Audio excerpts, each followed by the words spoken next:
ഇത് standard page number 92. ഒന്നാമത്തെ question. സുഹറയും സീതയും ചേർന്ന് ഒരു കച്ചവടം തുടങ്ങി. സുഹറ 40,000 രൂപയും സീത 50,000 രൂപയുമാണ് മുടക്കിയത്.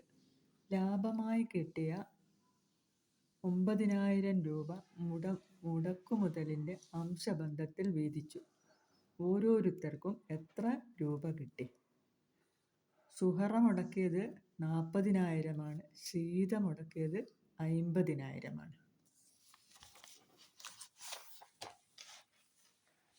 സുഹറ 40,000, സീത 50,000. അപ്പോൾ അംശബന്ധം എന്ന് പറയുമ്പോൾ 1 2 3 4 1 2 3 4 4 0 ആണല്ലോ. അപ്പം 4:5 എന്ന് എഴുതാം അംശബന്ധം. ഇവർക്ക് ലാഭം കിട്ടിയത് 9,000 രൂപയാണ്. ഇതാണ് വീതിക്കേണ്ടത്. അപ്പം നമുക്ക് 4 ആർക്കാണ്? സുഹറ, സീത 5. അപ്പോൾ ഇത് നമ്മൾ 9,000 ഇൻറ്റു 4. സുഹറ 4/4 4 5 9. ഇത് രണ്ടും കൂട്ടിയിട്ട് ഇവിടെ ഇടുക. അപ്പോൾ 4 സുഹറക്ക് എത്ര കിട്ടിയെന്നാണ് നമ്മൾ കണ്ടുപിടിക്കുന്നത്.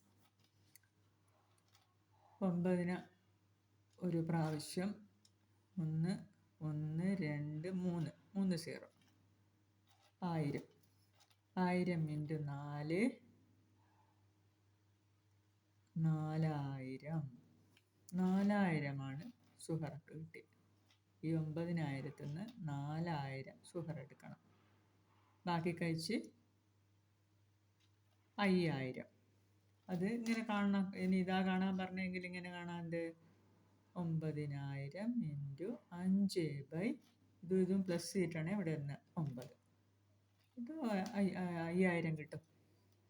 ഇത് മനക്കണക്കായി ചെയ്യാൻ പറ്റുന്നൊരു ചോദ്യമാണ്. രണ്ടാമത്തെ ക്വസ്റ്റ്യൻ. രമേശനും ജോണും ഒരു ജോലി കരാറെടുത്തു. രമേശൻ 6 ദിവസവും ജോൺ 7 ദിവസവുമാണ് ജോലി ചെയ്തത്. കിട്ടിയ 6,500 രൂപ ജോലി ചെയ്ത ദിവസങ്ങളുടെ അംശബന്ധത്തിൽ വീതിച്ചു. ഓരോരുത്തർക്കും എത്ര രൂപ കിട്ടി? രമേശനും ജോണും. രമേശൻ 6 ദിവസം. അപ്പോൾ രമേശൻ 6 ദിവസം, ജോൺ 7 ദിവസം. അപ്പോൾ അംശബന്ധം 6:7. അവർക്ക് എത്ര പൈസയാണ് കിട്ടിയേ? 6,500. 6,500നെയാണ് ഭാഗിക്കേണ്ടത്. 6,500 ഇൻറ്റു രമേശൻ്റെ ആദ്യം കാണാം. രമേശന് എത്ര കിട്ടിയെന്ന് നോക്കാം. 6 6/, ഇത് രണ്ടും പ്ലസ് ചെയ്യാം. 6ഉം 7ഉം 13. അപ്പോൾ ഇത് 13. 6,500 എത്ര 13 ഉണ്ടെന്ന് നോക്കണം. 13 5 പ്രാവശ്യമല്ലേ വരിക? 5 5 5 5 1 ബാക്കി 5 5 1 5 500. 500 ഇൻറ്റു 6 6 5 30 2 0 3000. അപ്പോൾ രമേശന് എത്ര കിട്ടി? 6,500ന് 3000 രമേശന്. ജോണിനോ 6,500 3000 കഴിച്ചിട്ട് എത്ര ബാക്കിയുണ്ടെന്ന് നോക്കണം. അല്ലെങ്കിൽ എന്ത് ചെയ്യണം? 6,500 ഇൻറ്റു 7/13 ചെയ്യണം. അപ്പോൾ 3,500 കിട്ടും. ഇനി മൂന്നാമത്തെ ക്വസ്റ്റ്യൻ. രാമുവും രാജുവും ഒരു തുക 3:2 2 എന്ന അംശബന്ധത്തിൽ വീതിച്ചപ്പോൾ രാമുവിന് 480 രൂപ കിട്ടി. രാജുവിന് എത്ര രൂപ കിട്ടി? ആകെ എത്ര രൂപയാണ് വീതിച്ചത്? രാമുവും രാജുവും ഒരു തുക 3:2 എന്ന അംശബന്ധത്തിലാണ് ഭാഗിച്ചത്.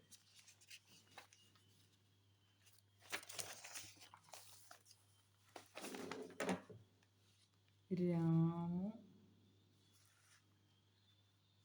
രാജു അപ്പോൾ 3:2. 3 രാമുവിനാണെങ്കിൽ 2 രാജുവിന്, അങ്ങനെയാണ് വീതിച്ചപ്പോൾ രാമുവിന് കിട്ടിയത് എത്രയാണ്? 480 രൂപ. അങ്ങനെയാണ് രാജുവിന് എത്ര കിട്ടി എന്നാണ് കണ്ടുപിടിക്കേണ്ടത്. അതായത് മൊത്തം തുകയുടെ 3/3 5. 5ആണ് 480. അപ്പം മൊത്തം തുക കണ്ടുപിടിക്കാൻ 480 ഇൻറ്റു ഇത് ഇപ്പുറത്തേക്ക് പോകുമ്പോൾ എന്താകും? ഗുണിക്കണം എന്നുള്ള ഹരിക്കണം. 5/3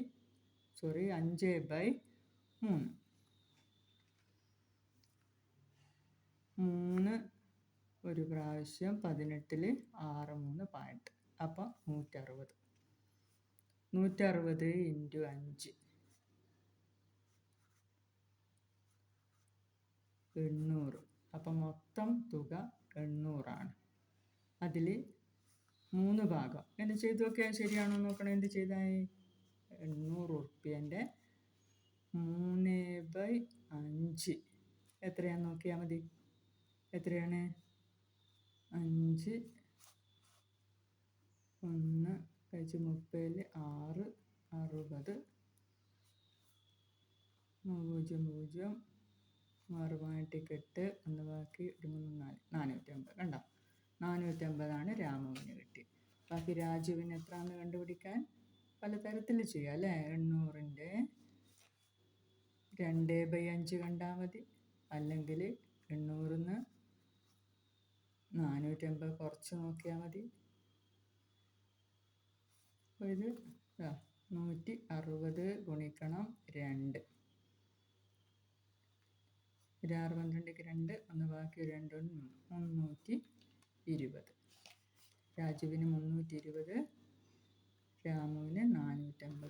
മൊത്തം 800 രൂപ. ഇനി 4ാമത്തെ ക്വസ്റ്റ്യൻ.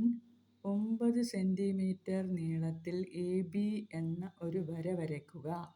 ഇതിൽ P എന്ന കുത്തിടണം. AP PB എന്നിവയുടെ നീളങ്ങൾ 1:2 എന്ന അംശബന്ധത്തിലായിരിക്കണം. എയിൽ നിന്ന് എത്ര അകലെയാണ് P അടയാളപ്പെടുത്തേണ്ടത്? കണക്ക് കൂട്ടി അടയാളപ്പെടുത്തുക. അതായത് 9 സെൻറ്റിമീറ്റർ നീളത്തിൽ AB 9 സെൻറ്റിമീറ്റർ. അതിൽ P എന്ന കുത്തിടണം. ഇത് AP, ഇത് PB ആണല്ലോ. അതിൽ AP PB എന്നിവയുടെ നീളങ്ങൾ ഇതൊന്നാണെങ്കിൽ ഇത് 2. അതായത് 1:2 എന്ന അംശബന്ധത്തിലാണ് ഭാഗിച്ചിരിക്കുന്നത്. അടയാളപ്പെടുത്തേണ്ടത്. അപ്പോൾ മൊത്തത്തിൽ എത്രയാണ്? 9 സെൻറ്റിമീറ്റർ. അപ്പോൾ 9 ഇൻറ്റു 1:2 അംശബന്ധം. 1/2 1 3 ഒരു 3 3 9. 1 ഇൻറ്റു 3 3. അപ്പോൾ AP എന്ന് പറയുന്നത് 3 സെൻറ്റിമീറ്റർ. കഴിച്ചു ബാക്കി PB എത്രയായിരിക്കും? 6 സെൻറ്റിമീറ്റർ ആയിരിക്കും. ഇങ്ങനെ കാണുന്നതാണെങ്കിൽ 9 ഇൻറ്റു 2 അംശബന്ധം. 2/3 കണ്ടാൽ മതി. ഒരു 3 3 3 9 3 6.